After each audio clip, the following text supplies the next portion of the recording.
Parents shamed me for marrying a broke farmer, while sister snagged a corporate boss. On her wedding day, her groom ordered me to serve drinks. When my husband walked in, their faces went pale. I am 34 years old, and for the vast majority of my life, I have been treated like the dirt beneath my family's shoes. My name is Fiona. If you were to ask my parents, Gregory and Catherine, about their children, they would immediately light up and start talking about my younger sister, Chelsea. Chelsea is 28, and to them, she is the sun, the moon, and the stars all rolled into one perfect, blonde package. She was the miracle baby, the one who did ballet, the one who smiled for the cameras, and the one who always knew exactly what to say to get what she wanted. I, on the other hand, was the difficult one. I was the mistake they had to tolerate. While Chelsea was inside trying on dresses and playing with expensive dolls, I was usually out in the backyard, digging my hands into the soil. I loved bugs. I loved the way the earth smelled after a heavy rain. To my mother, this was a source of profound embarrassment.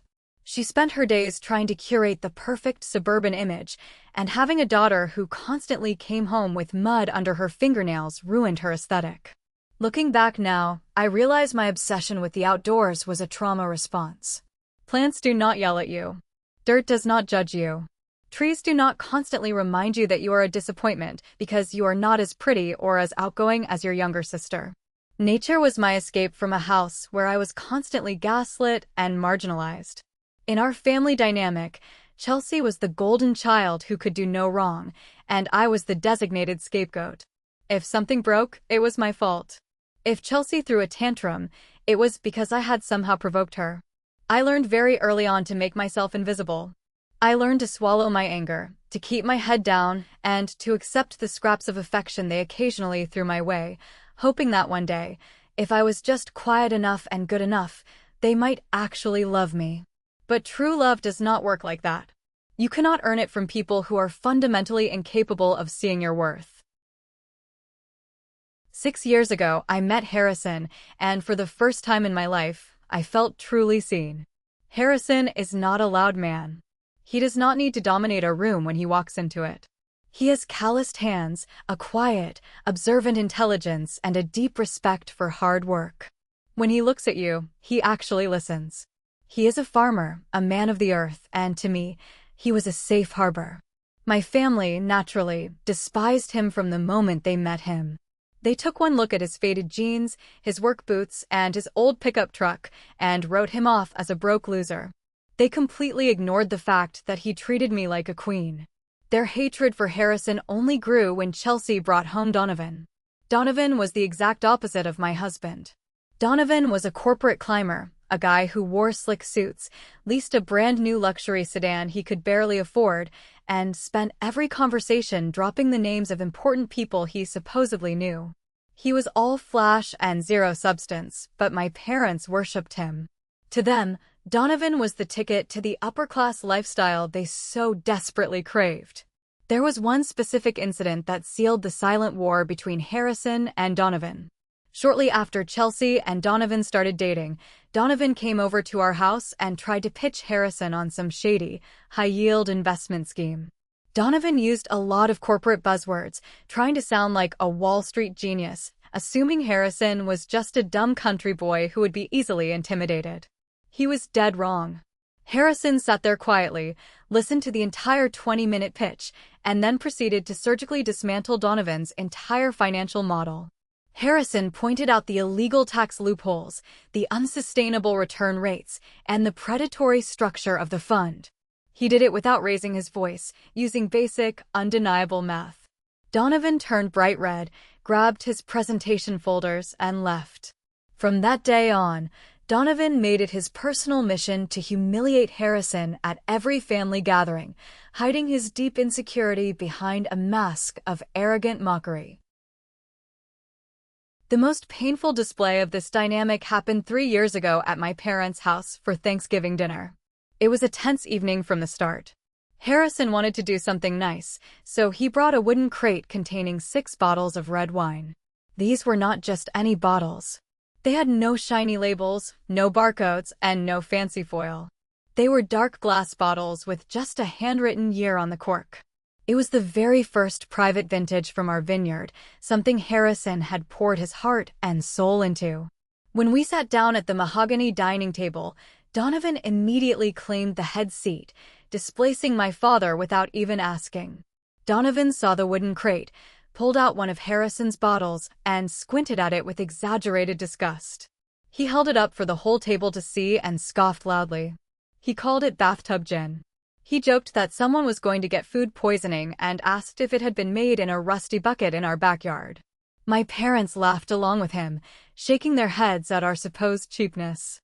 Then, Donovan reached into a glossy gift bag and pulled out a bottle of wine with a shiny gold label. He puffed out his chest and announced that it was a genuine French blend that cost him $50 at a specialty store downtown. My parents gasped like he had just handed them a bar of solid gold. My father thanked him profusely, taking Harrison's crate of handmade wine and literally placing it on the floor near the trash can to make room for Donovan's mass-produced bottle. I felt the heat rise in my neck. I wanted to scream.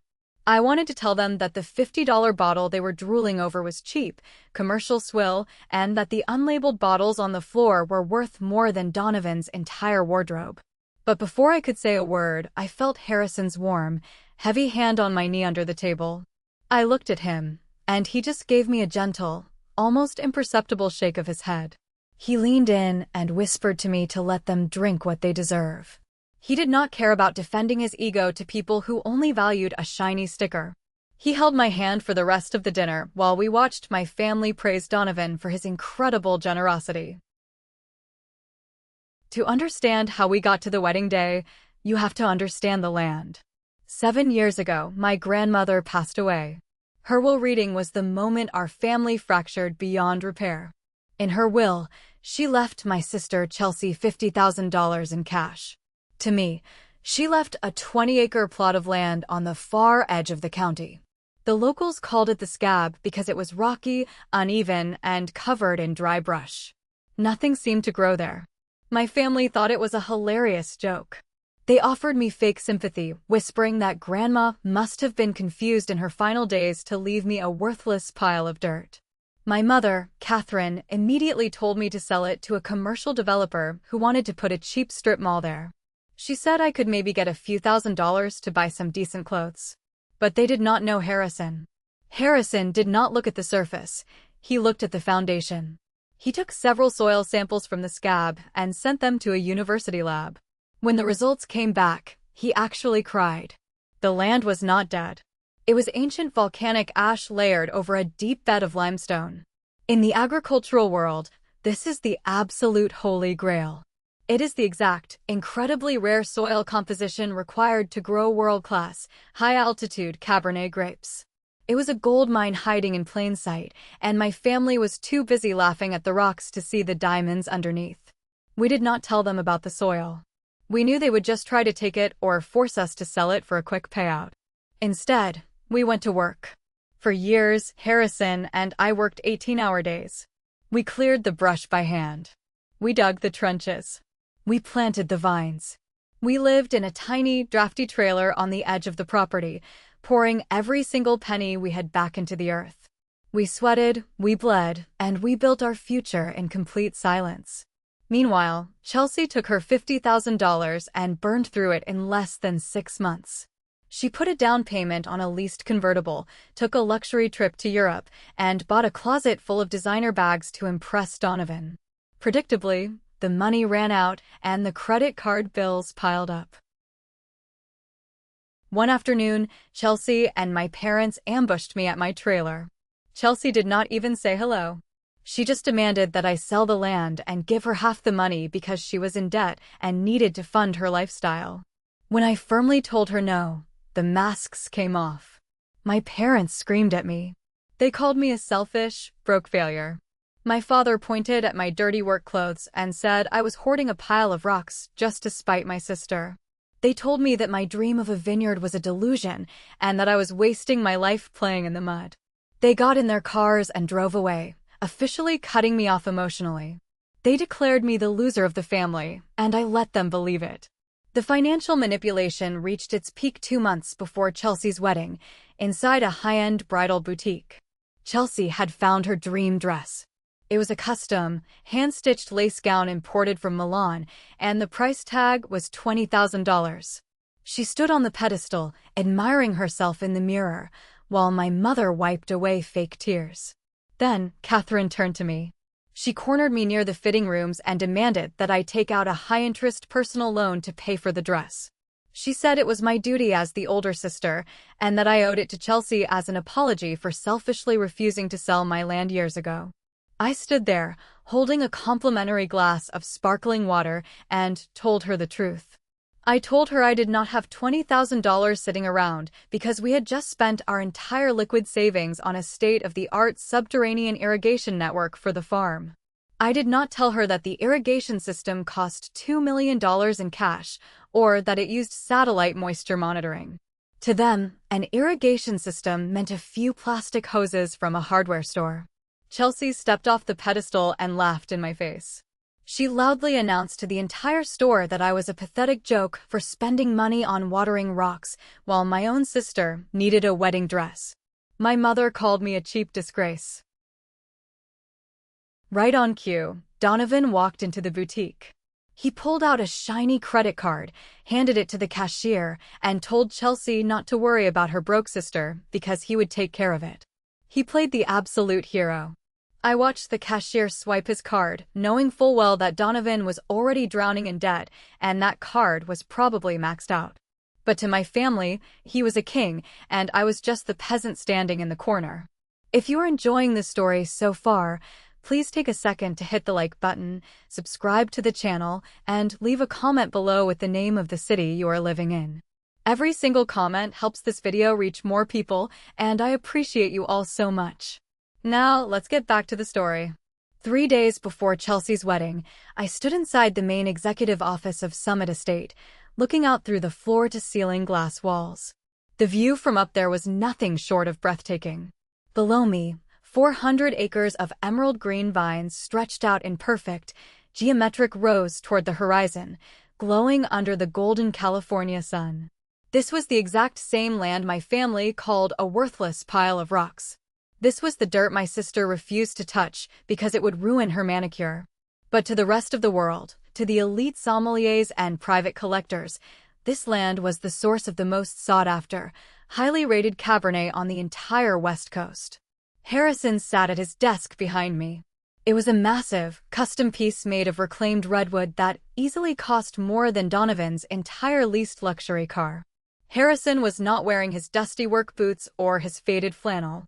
He was dressed in a crisp, dark button-down shirt, holding a solid gold fountain pen as he reviewed a thick stack of export documents.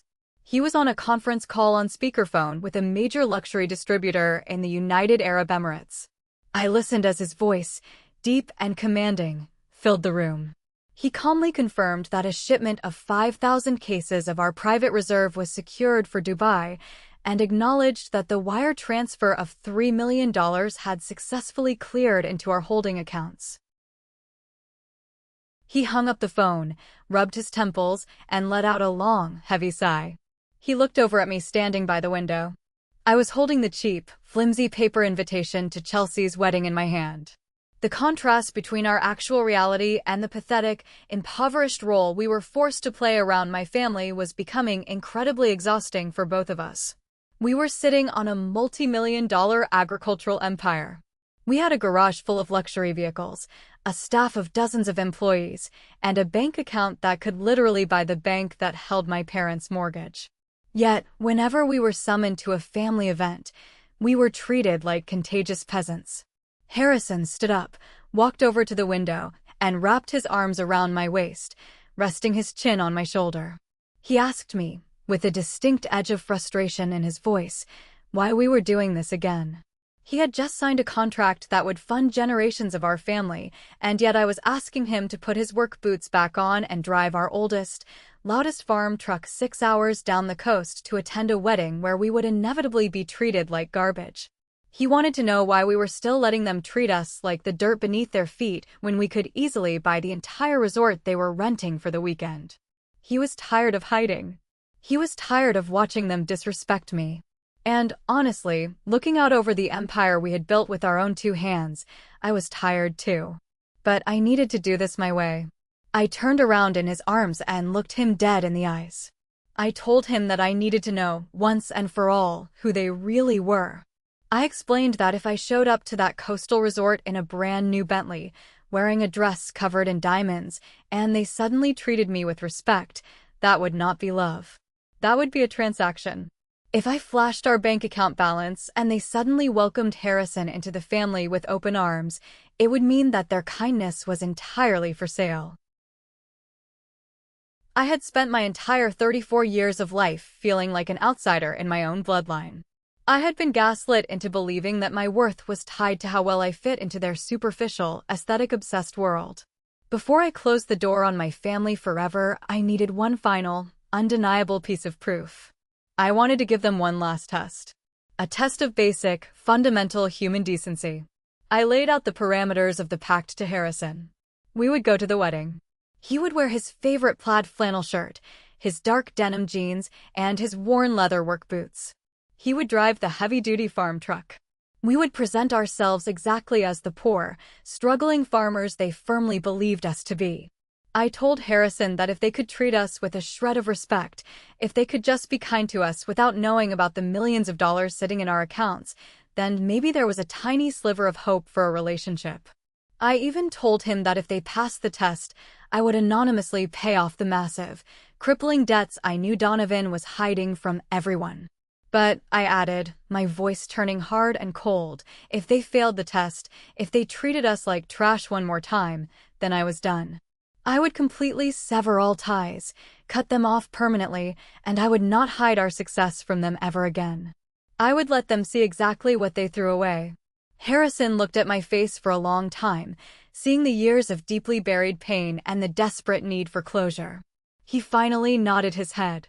He agreed to play the part of the rural farmer for one more day. But he made me promise one thing in return. He said that if Donovan or my parents crossed the line, if they humiliated me one more time, he was not going to hold back. He was going to burn their entire illusion to the ground. We shook on it. The trap was set. My family just had to decide whether or not to walk into it. The drive to the resort took 6 grueling hours. To maintain the illusion, my car was supposedly broken down, forcing me to drive the farm truck alone ahead of time to help set up, while Harrison stayed behind to finish the morning harvest. When I finally pulled up to the grand iron gates of the coastal resort, the midday California sun was beating down relentlessly. The valet area was a sea of polished luxury sedans and sports cars glistening in the heat. My heavy-duty pickup truck, covered in a thin layer of white vineyard dust and rattling with loose tools in the back bed, stuck out like a sore thumb. Before the valet could even approach my window, Donovan stormed out of the lobby. He was wearing an immaculate designer tuxedo, and his face was completely twisted in rage and panic. He marched right up to the driver's side door, hissing at me to keep my window rolled up so the VIP guests wouldn't hear my noisy engine. He told me that my vehicle was a monstrosity and that I was completely ruining the aesthetic of his high-end wedding. He ordered me to turn the truck around, drive 3 miles down the highway to a dirt overflow lot, and walk back. I tried to explain that I was wearing a silk dress and heels, but he did not care. He signaled the security guard to deny me entry. I did what he asked. I parked the truck in a dusty, unpaved clearing 3 miles away and began the agonizing trek back to the resort. The heat radiating off the asphalt was suffocating. Every step in my beige heels was a battle. By the time I finally trudged back up the grand, pristine white marble driveway of the reception patio, sweat was trickling down my spine. But worse than my physical exhaustion was the state of my shoes. Walking along the shoulder of the road had left a very thin, barely noticeable layer of red California clay clinging to the soles and the very tips of my heels. Just as I reached the patio, the double doors swung open, and Chelsea burst out surrounded by her bridesmaids in her $20,000 dress. She took one look at me and let out a blood-curdling shriek that shattered the elegant atmosphere. She did not ask how my drive was. She pointed a manicured finger at my shoes as if I was tracking toxic waste into a sterile laboratory. She screamed that I was going to ruin the Italian marble and bring disgusting farm bacteria into her venue. I tried to tell her it was just a little dust and that I could easily wipe it off with a napkin. But Chelsea was completely hysterical. She turned to a nearby security guard and frantically ordered him to grab the green rubber garden hose coiled near the flower beds. I stood there, frozen in shock, as my own sister ordered a stranger to wash me down like a dirty animal. The guard hesitated, looking incredibly uncomfortable, but Chelsea shrieked at him that she was the bride and he worked for her. He twisted the nozzle. A jet of freezing cold water shot out, blasting the pavement right at my toes, instantly soaking my shoes, my ankles, and the entire bottom hem of my beige silk dress. I gasped, jumping back, but the dark, muddy water had already crept up the delicate fabric, ruining it completely. Chelsea stood there with her arms crossed, a deeply smug, satisfied smile playing on her lips. I looked past her and saw my mother, Catherine, standing on the terrace holding a crystal flute of champagne. I desperately hoped she would intervene, but she just shook her perfect hair, looked at me with deep disappointment, and muttered that I always had to provoke my sister and ruin everything. The physical cold of the water was nothing compared to the absolute, burning heat of the rejection I felt in my chest. After hiding in a cramped, humiliating employee restroom to dry my legs with coarse paper towels, I tried to salvage whatever tiny shred of dignity I had left and made my way into the main reception hall. The ballroom was cavernous and overwhelmingly opulent, dripping with crystal chandeliers and massive arrangements of white roses. At the entrance stood a huge, gilded mirror displaying the seating chart in elegant, flowing calligraphy. I waited for the crowd of wealthy guests to thin out before stepping up to the glass. Protocol dictates that the bride's immediate family sits at the head tables. I saw my parents listed at table 1. I saw Donovan's parents. I even saw Chelsea's old college roommate listed at table 2. But my name was nowhere near the top. A cold knot formed in my stomach as my eyes darted back and forth across the mirror. Table 3, table 4, table 5. Nothing. I scanned every single table in the main circle. I honestly thought they had secretly uninvited me, leaving me to wander the hall like a ghost until security eventually threw me out. Then I caught sight of the very bottom corner of the mirror. There it was. Table 19. My name was not even printed in the same beautiful gold ink as the other guests. It looked like it had been hastily scribbled on at the last minute with a thick black marker. I turned around to locate table 19. It was not even part of the main floor plan. I had to walk past the dance floor, past the VIP section, and past the massive bar. Finally, I found it, tucked away in the absolute darkest corner of the room, directly wedged between the swinging double doors of the bustling kitchen and the guest restrooms. It was a small, scratched plastic folding table. It did not have a heavy silk tablecloth or a towering floral centerpiece. The chairs were cold metal folding chairs, not the gold wooden ones everyone else had. 3 people were already sitting there eating bread rolls: the wedding photographer, his lighting assistant, and the saxophone player from the live band. When I sat down, the saxophone player asked if I was the wedding planner. When I told him I was the bride's sister, the silence at the table was completely deafening. My sister had not just moved my seat, she had made a very public statement. To her, I was not family. I was staff. I was an embarrassment meant to be hidden near the toilets. Before I could even process the insult, my father, Gregory, marched over.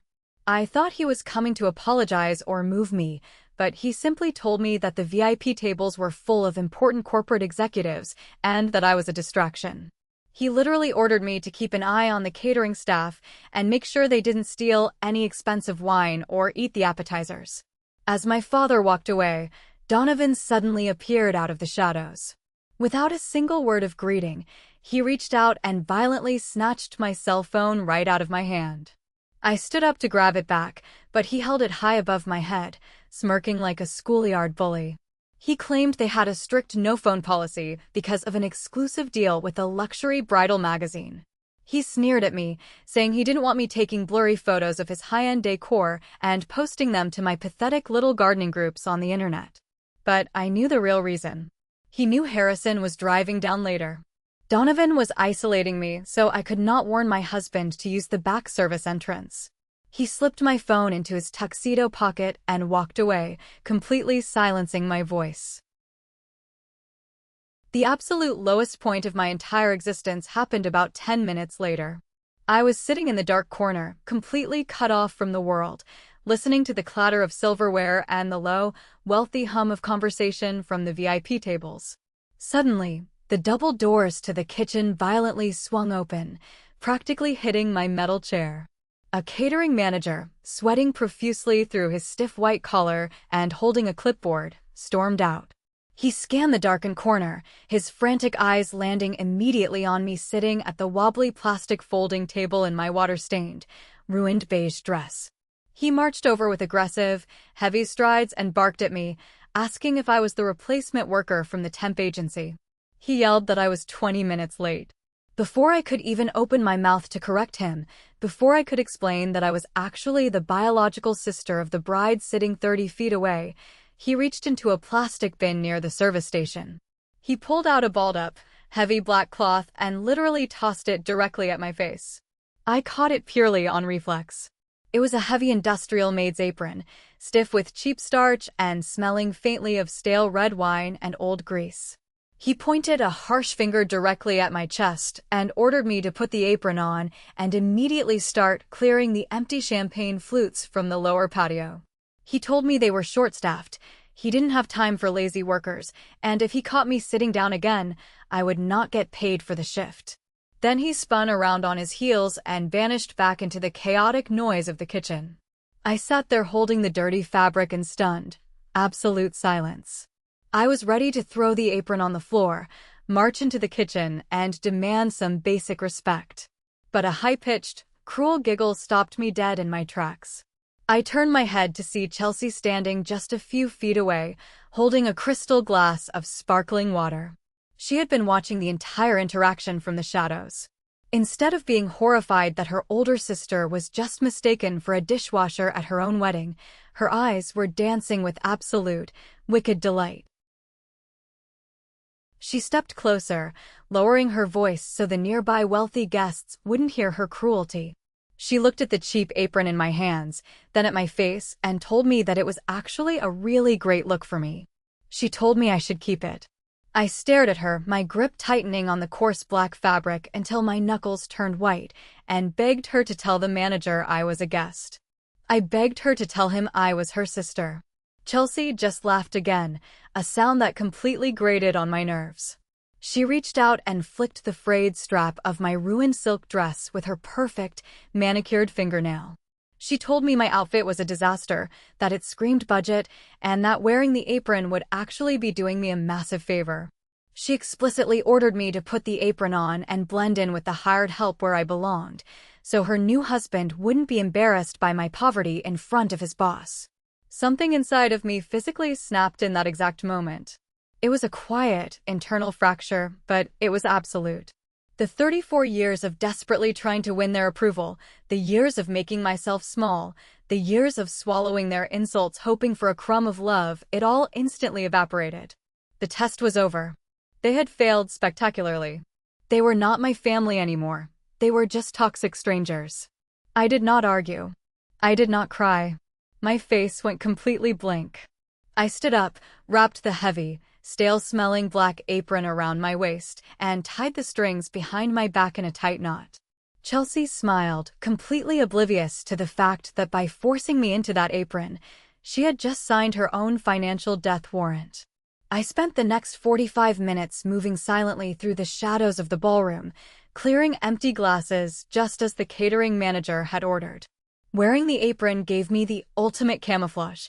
The wealthy guests looked right through me like I was a piece of furniture. It allowed me to get very close to the VIP tables without raising any suspicion. That is when I noticed the wine. Donovan had boasted endlessly leading up to the wedding that he had secured 50 cases of an incredibly rare, vintage French Bordeaux to serve during the main toasts. He had practically sneered at the idea of serving anything domestic. But as I walked past the staging tables near the kitchen, the scent of the open wine wafted toward me. I am a scientist who specializes in viticulture. I know the complex chemical composition of wine better than I know my own reflection. A vintage Bordeaux should smell of dark black currant, aged cedar, and earth. The smell drifting from the service station was cloyingly sweet, like cheap jam mixed with nail polish remover. I took a cautious step toward the table and watched a waiter peel the foil off a new bottle. It came away far too easily, crinkling like cheap aluminum. The cork he pulled was made of synthetic plastic, not natural wood. High-end French wines meant for aging never, ever use plastic corks. I picked up an empty bottle from a passing tray and held it up to the dim light. The label was a gorgeous work of art with gold embossing, but when I ran my fingernail along the very edge, it caught. It was a sticker. I scratched harder, peeling back the top layer of the fake French label. Underneath was the original, brightly colored logo for a brand of heavily processed bulk table wine that currently sold for $3 at local gas stations. A cold chill ran straight down my spine. Donovan was not just cutting financial corners, he was committing massive, brazen fraud. He had bought hundreds of bottles of cheap swill, meticulously relabeled them himself, and was now confidently serving them to high-level executives who owned private cellars. He was literally poisoning his own boss with sugar water and lies, convinced he was smarter than everyone in the room. I moved closer to table 2, hiding behind a towering floral arrangement. Donovan was standing over his CEO, Clayton Pierce. Clayton was a terrifyingly stern man who looked like he chewed glass for breakfast. Donovan was sweating profusely, pitching a massive business deal. I strained my ears over the jazz music and heard Donovan boldly claim that he had opened a direct line of negotiation with Summit Estate for an exclusive distribution contract. I almost gasped out loud. Summit Estate was our company. We exclusively sold to private collectors. We never worked with corporate restaurant chains. But Donovan pushed the lie even further. He leaned in and told Clayton Pierce that he was extremely close personal friends with the owner of Summit Estate, that they played golf together every single Sunday, and that the owner was practically begging to give him the contract. Before I could even process the sheer audacity of Donovan using my husband's hard work to secure his own unearned corporate promotion, the music suddenly cut out. Donovan grabbed a microphone and announced an impromptu charity auction to benefit a foundation for the working class. He scanned the room, locked eyes with me standing in my dirty apron, and grinned like a predator. He called me up to the stage. He announced to 300 wealthy strangers that I was the perfect volunteer because I really understood the struggle of poverty. He forced a signed football helmet into my hands and made me parade across the stage like a show pony, mocking my clothes over the microphone, joking that if they raised enough money, maybe they could buy me a new pair of shoes. The crowd chuckled nervously. I gripped the helmet tightly, staring out into the blinding spotlight, counting the seconds in my head. He was having his fun now, but he had absolutely no idea who was about to walk through those doors.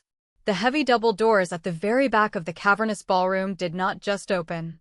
They violently swung wide as if pushed by a sudden, gale-force wind. A beam of golden, late-afternoon sunlight aggressively cut through the artificial, romantic dimness of the hall, blinding the guests seated at the rear tables for a brief second. When their eyes finally adjusted to the light, a low, confused murmur began to ripple rapidly through the room like a wave crashing on a beach. Standing dead center in the doorframe, perfectly framed by the light, was Harrison. He was not wearing a custom-tailored tuxedo. He was not wearing a silk tie. He was dressed exactly as he had been in the fields that very morning, exactly as we had agreed. He wore a heavy plaid flannel shirt tucked neatly into dark, dust-covered denim jeans and his worn, scuffed leather work boots. In a sea of black ties, expensive gowns, and polished Italian leather shoes, he should have looked completely out of place. He should have looked small, intimidated, and embarrassed. But he did not. He looked like a massive, immovable mountain standing in the middle of a fragile flower garden. He looked solid. He looked real. The live band on the stage immediately faltered. The DJ, sensing the massive shift in the atmosphere, quickly lowered the volume until the enormous room was dead silent, save for the heavy, rhythmic thud of Harrison's work boots hitting the pristine marble floor. He began to walk slowly and deliberately down the center aisle. It was a long, excruciating walk past the tables of whispering, judgmental guests and past the frozen waiters holding trays of fake champagne. 2 large security guards stationed near the entrance took an aggressive step forward, instinctively reaching for the radios on their belts to call for backup. But as Harrison passed them, he did not even turn his head. He just kept walking, his gaze locked entirely on the stage with a terrifying, absolute intensity. The guards hesitated. They were highly trained to stop rowdy, drunken guests or uninvited crashers, but this man walked with the kind of quiet, devastating authority that made you immediately question your own standing. They stepped back into the shadows, letting him pass without a single word. Donovan stood on the stage just a few feet away from me. His mouth was slightly open, and the microphone hung completely limp at his side. He looked from me, holding the ridiculous charity helmet in my dirty apron, to the man steadily approaching us. Donovan's face rapidly cycled through deep confusion, sudden anger, and finally, sheer, unadulterated panic.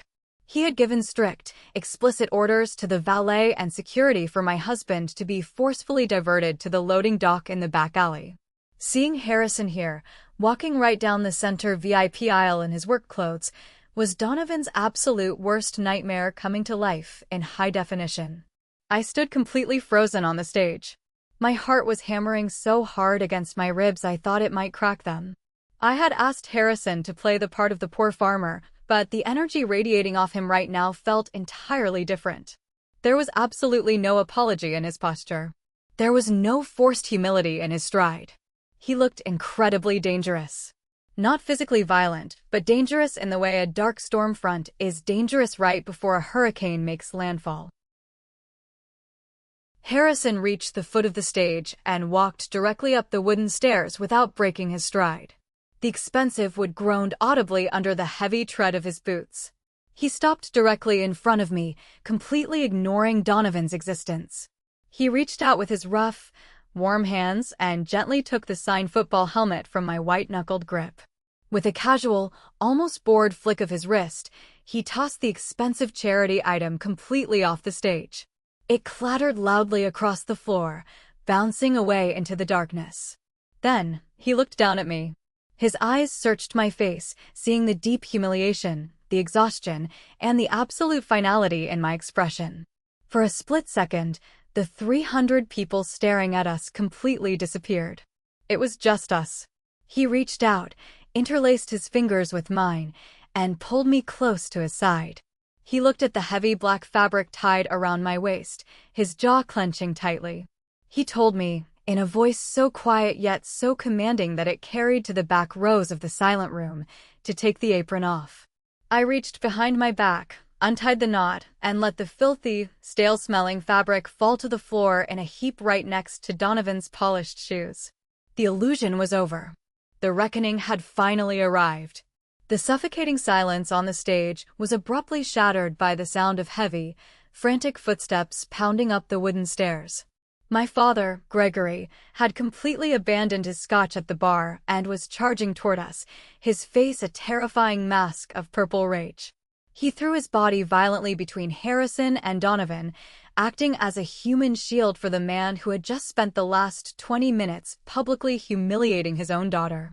Gregory shoved his hands hard against Harrison's chest, screaming at him to go back to his truck and his pile of rocks, calling him a pathetic, jealous loser who was trying to ruin his superior brother-in-law's corporate success. Harrison did not budge a single inch. He effortlessly flexed his arm, breaking my father's weak grip, causing Gregory to stumble backward into Donovan. At that exact moment, the velvet chair at table 2 scraped loudly against the marble floor. Clayton Pierce, the CEO of the company, stood up. He smoothed his expensive suit jacket with a slow, highly deliberate motion and began to walk toward the stage. The crowd of wealthy guests parted for him instantly like the Red Sea. He walked right up to the edge of the stage, completely ignoring Donovan's desperate, babbling apologies, and looked directly up at Harrison. Clayton's eyes were sharp and calculating. He studied Harrison's flannel shirt, his work boots, and then his face. Clayton's voice cut through the room like a steel blade. He told Harrison that he had a phone conversation last Tuesday regarding a multi-million-dollar export license for Dubai, and that the man on the phone had the exact same cadence and authority as the man standing in front of him. Clayton pointed a trembling finger at Harrison and asked, with genuine disbelief, if he was the elusive owner of Summit Estate. Donovan burst into loud, hysterical laughter, completely unable to process the reality crashing down on him. He slapped his knee and loudly announced to the entire ballroom that Clayton was gravely mistaken, claiming that Harrison was just a broke, delusional laborer who grew grapes in his backyard and shopped at tractor supply stores. Harrison did not answer Donovan. He didn't even look at him. Instead, Harrison calmly reached into the breast pocket of his plaid flannel shirt and produced a slim, sleek black smartphone. It was the absolute latest, most expensive flagship model on the market. Harrison tapped the screen twice. He looked down at the CEO and calmly stated that it seemed Clayton's director of purchasing had a very hard time distinguishing between a billionaire landlord and a laborer, and an even harder time remembering who he actually played golf with on Sundays. Harrison pressed the call icon and held the bright screen up for the room to see. 1 second later, a loud, highly professional ringtone erupted directly from inside Clayton Pierce's suit jacket. The sound was like a thunderclap. Clayton flinched, reached into his pocket, and pulled out his own private cell phone. He stared at the screen, his jaw dropping open in sheer horror. On the display, in bold, clear letters, was the contact name Clayton had desperately tried to reach for 5 years: President, Summit Estate. Clayton slowly turned the screen around, shoving the glowing caller ID directly into Donovan's sweating face. The color drained from Donovan's skin so fast he looked like a medical emergency. Harrison then spoke into his own phone, his voice echoing out of the tiny speaker in Clayton's hand. Harrison formally rescinded the multi-million-dollar business offer, explicitly stating that he absolutely does not do business with frauds, and he certainly does not do business with men who force his wife to wear a maid's apron. The sound that followed was sharper than a gunshot. Clayton Pierce spun around with terrifying speed and brought his open hand across Donovan's face with blinding, vicious force. The wet, violent crack echoed through the cavernous ballroom, making several guests scream. Donovan stumbled backward, clutching his rapidly bruising cheek, and collapsed to his knees on the stage. Clayton roared at him, his voice shaking with pure fury, firing Donovan completely on the spot, effective immediately, for catastrophic incompetence and corporate fraud. He ordered him to hand over his keys and credit cards, promising to personally ensure Donovan was blacklisted from the entire industry. The shockwave of the revelation seemed to physically hit my parents. My mother, Catherine, blinked rapidly, her mind visibly rebooting as she desperately recalculated the financial hierarchy of the room. She looked down at Donovan, who was now openly sobbing on the floor, a broken man with absolutely zero future. Then she looked up at Harrison, the multimillionaire empire builder. The calculation took her less than 3 seconds. She practically sprinted across the stage, stepping directly over Donovan's legs, and threw her arms wide open toward Harrison. She forced a hysterical, high-pitched laugh, claiming she knew he was a sleeping dragon all along, and disgustingly tried to gaslight us by saying the horrific treatment we endured today was just a tough love test to build his character. She reached out to grab my arm, her fingers desperately grasping at the ruined fabric of my dress. I did not just step back. I forcefully swatted her hand away as if it were a highly venomous insect. I looked her dead in the eye and told her not to ever touch me again. I reminded her that 30 minutes ago she forced me to wear a maid's apron because my poverty embarrassed her, and that money does not wash away a lifetime of psychological abuse. Harrison stepped forward, shielding me completely. He looked down at my father, who was sweating profusely, and casually mentioned how beautiful the architecture of the resort was. Gregory enthusiastically agreed, trying to pivot to small talk. Harrison then casually dropped the final, devastating bomb. He stated, in a completely flat tone, that his holding company had purchased this entire coastal resort 3 years ago. My parents froze, their mouths hanging open. Harrison explained that as the property owners, they retained a strict decency and conduct clause in all rental agreements. He checked the expensive watch hidden under his flannel cuff. He announced that public humiliation, fraud, and physical assault violated that clause. He gave my family, and the entire wedding party, exactly 30 minutes to completely vacate his property, or he was personally calling the county sheriff to have them all arrested for criminal trespassing. Chelsea, who had been standing frozen by the 5-tier wedding cake, finally snapped. She shrieked, stomping her satin shoes, screaming that I was a jealous psychopath who ruined her life and destroyed her husband's career. I calmly walked down the stairs, looked my sister in the eye, and delivered the absolute crushing reality. I told her that Donovan didn't have a career anymore, and worse, he didn't have any money to begin with. I exposed the fact that Donovan had paid for the entire wedding, the $20,000 dress, and the leased cars using a massive, high-interest fraudulent bridge loan secured by lies. I told her that the bank was going to call that loan tomorrow morning when they found out he was fired for fraud, and because she had eagerly signed the marriage license an hour ago, she was now legally responsible for half of his massive, 6-figure debt. Chelsea staggered backward, clutching a table for support, her face completely pale as the horror of her ruined financial future set in. I turned around, walked back to my mother, and picked up the filthy, stale-smelling black apron from the floor. I dropped it directly onto the toes of Catherine's expensive satin shoes. I told her to keep it because she could use it to clean up the massive mess she had made of her family. I took Harrison's hand, and we walked out of the ballroom together.